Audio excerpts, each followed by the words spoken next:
Hello and welcome to Ask LaunchPad, a podcast designed to tackle the career-related questions we hear most often in the LaunchPad at York St John University. My name is Matt, one of your careers advisors in residence, and joining me today is the incredible Arianna Botti, General Manager of L'Oreal UK and Ireland. Arianna, welcome. Thank you, Matt. Thank you for having me. Oh, you're welcome. So for those people who may not have met you before or may not have caught your amazing talk that you delivered for our students earlier, could you tell us a little bit about yourself? Yes, definitely. So I'm going to start from my professional side.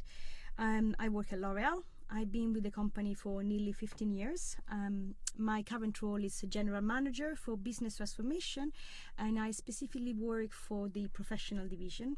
So we look after all our B2B channels, and we look after all our professional side. Your students would be interested in my studies.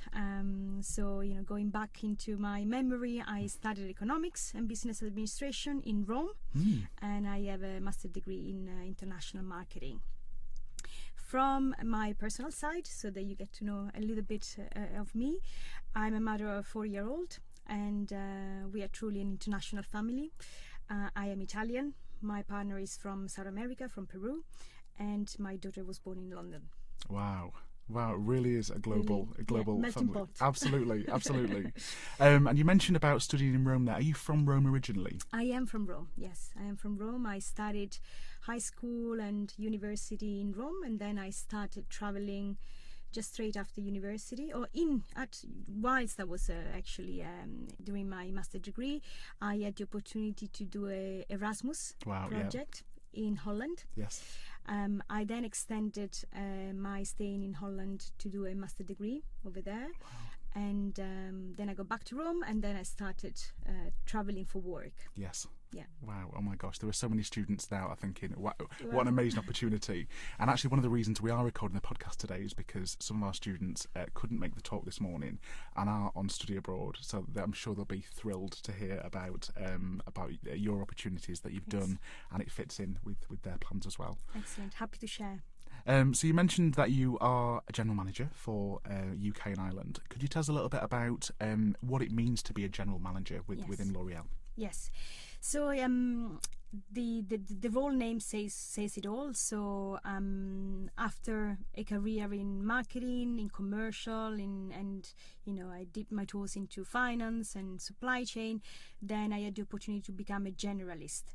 So the general role means that you are responsible for all the functions, and you're responsible normally for a brand or a group of brands. In my case, I'm responsible for a function, a group of brands, and I oversee all the departments. So I oversee marketing, commercial, I interrelate with finance, with supply chain, with IT, with systems, with HR. That's why it's called general, because really it's a very generalist role. Yes. So I had a question today during my speech on how does your day look like, and in reality it varies tremendously, because one day could be a product launch, another day could be a digital acceleration, another day could be a negotiation with client. We could have like 3 or 4 different meetings with different teams during the day, so it always very different. It always varies. Yeah. Do you enjoy that variety of work? I do. That's what makes the role exciting. Yeah. It doesn't make it. It doesn't feel like you are repeating or you're doing the same thing. Yes. And it's very much in the office with the team, but also outside of the office in the field, which is very important, because you get to know your customers, you get to know your consumers. I get to spend time in the salons, at the hairdressers, and I get to speak to the final consumers, but I also get to speak to my clients, so the owners, or the professionals, or the stylists, and you get insights that you otherwise wouldn't get when you are sitting in your office. Absolutely. One thing that I've noticed, because we're obviously connected on LinkedIn, that you post a lot of valuable posts actually on what you're doing and events that you're at and people that you're meeting, and that fits in really nicely with the session that you delivered earlier and what we're here to talk about today, which is personal branding, and your personal brand, certainly on LinkedIn. So how would you, if a student or an individual asked you what personal branding was, how would you answer that? I would say that personal branding convey your identity and communicates your value. So, in other words, is what people see and perceive about you. And what I share with your students this morning was, I fundamentally believe in the power of anchoring your personal branding into values and strength, and then start working to projecting your vision for who you want to be and what you want to stand for. But it always starts with a kind of self introspection exercise. A reflection. So like a reflection, yes. It also starts with a reflection, and it's a good exercise to make you more self-aware. Yeah. And what I said to your students again this morning was, I see it also as a tool that you have. You prepare it, you have it ready, you have your personal branding, you write your mission statement, you have it in your pocket, and you come back to it when you need to anchor yourself in confidence, go back to your strength, go back to your values. It might be before an interview, it might be before facing a challenge or an exam. So I see it in this way. Yeah, I think it's really interesting that you said it's a tool, it's something that you can have. And I totally agree with that. It's a really lovely analogy of having that sort of tool that you can refer to, you can feel confident and in your sort of toolkit of skills and experience and your values. Why do you think that a personal brand is so important in terms of your career, for example? So first of all is I believe it's a self-awareness exercise. Then you would use it for any help or any support that you need when you need to stand out from the crowd, when you need to give yourself a competitive edge. So it would help your CV, it would help your LinkedIn profile to stand out, to reflect better who you are. And definitely very interesting tool to have for any student that is ready to face the professional world. Absolutely. And you mentioned we talked briefly earlier about L'Oreal in particular.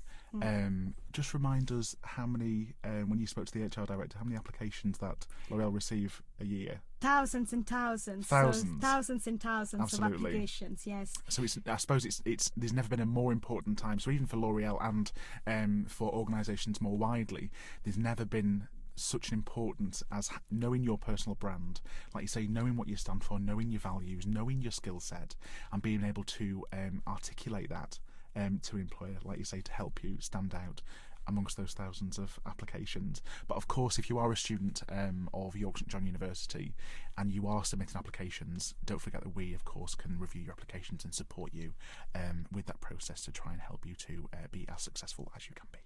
Great. So that said, what would you say your top tips were for students who want to develop their personal brand? I like to think building personal branding into 5 simple steps.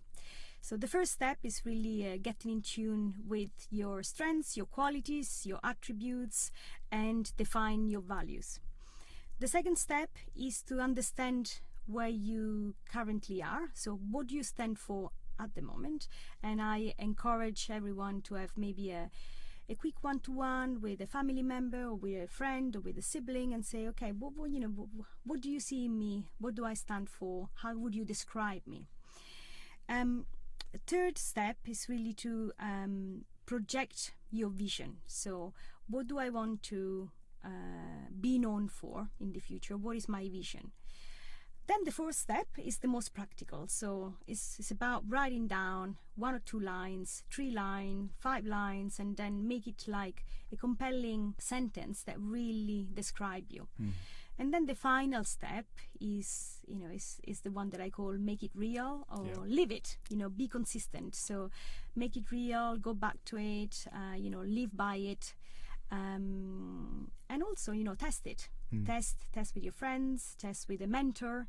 I suggested to test with a mentor, test with somebody that you're working or you're studying that is very close to you, that understands you, that knows you, and that can give you some feedback, so that we can you can improve it and it can evolve. I also shared this morning that I see personal branding as something that evolves. It's not static, because of course, there are, you go through life and you have different priorities and different needs and different aspirations. So, your personal branding can evolve with you, and is something that you keep referring to and you keep updating.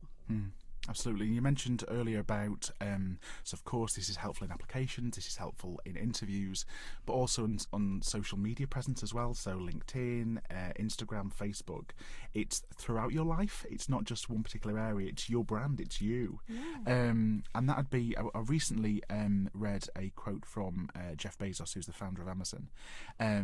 And he described personal branding as your brand is what people say about you when you're not in the room. Yeah, definitely. That was a really good reflection on that. And because, yes, you are there and you are selling your brand, you are promoting your brand and living your brand.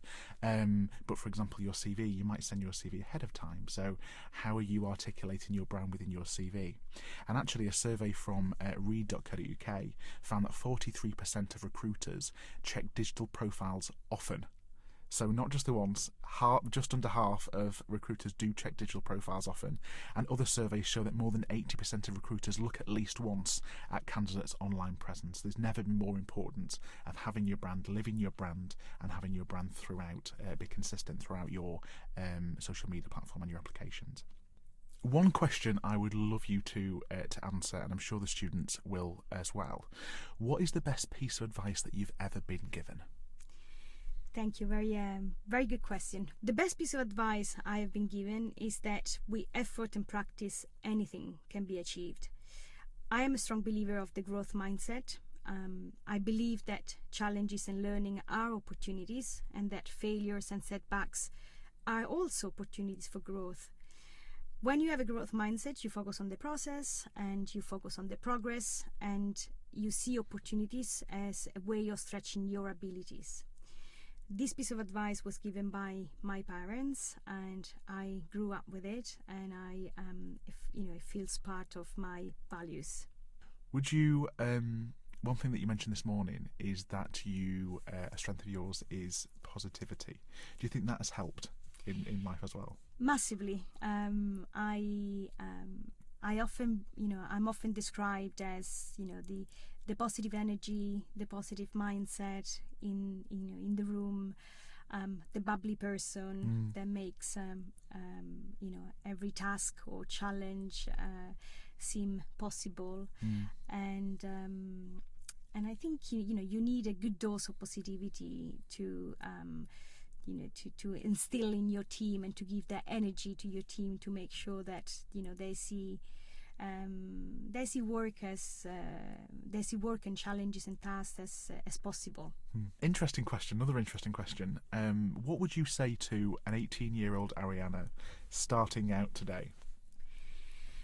I would like to say something along the line of choose a job you love, and you will never have to work a day in your life. And the same goes for your studies.